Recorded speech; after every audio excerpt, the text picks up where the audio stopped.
Look, in many ways, if you listen to the dinner table conversation, these are undeniably difficult times.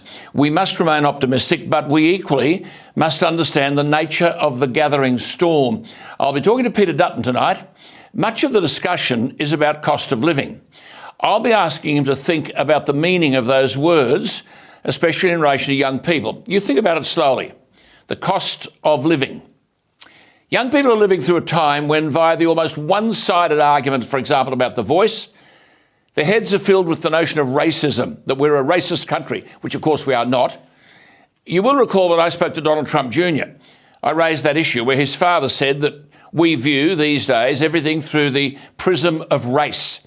And he called it a Marxist doctrine, holding that America and Australia is a wicked and racist nation, and that even President Trump's words, young children are complicit in oppression and that our entire society must be radically reformed. And he rightly warned, this was in 2020, that, quote, critical race theory is being forced into our children's schools, it's being imposed into workplace training, it's being deployed to rip apart friends, neighbours and families, unquote. That's true.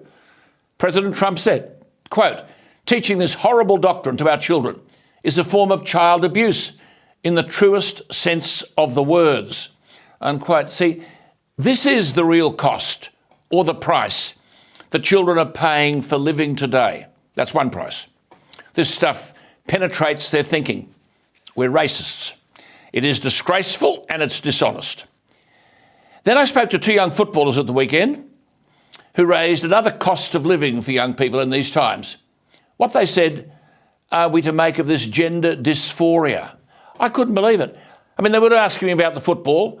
They didn't ask me whether my horse won at the races or where we were going for our holidays. No, they were worried, can a boy be a girl or a girl be a boy? And can all this happen without parents knowing? I mean, we only heard yesterday that parents are really concerned that some high schools are, their words, quote, crossing the line in not only supporting students to socially transition as the opposite sex without parents' knowledge, but they're actively encouraging children to question gender identities. Concerned teachers were quoted as saying that so-called well-being coordinators in schools, quote, are pushing transgender ideology on students and confusing young teenagers by urging them to consider concepts of sexuality and identity that they're not yet mature enough to understand, unquote. And the report said, well-being coordinators frequently arrange for trans activist organisations to give talks within schools discussing gender fluidity, aimed at affirming and celebrating gender diverse children, unquote. See, this is another cost of being a young person today. I think this is far worse than the price of sugar or electricity.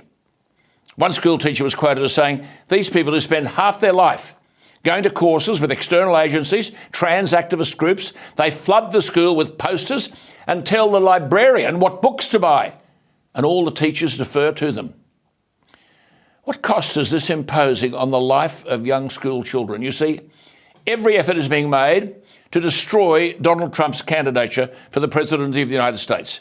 His political opponents are throwing everything at him, not only to silence him, but to destroy him, such that the Democrat-oriented left-wing New York judge has arranged that Trump's next court appearance will be in the middle of the Republican primaries. In other words, thwart Trump's attempt even to speak to his own Republican base in order to win the nomination.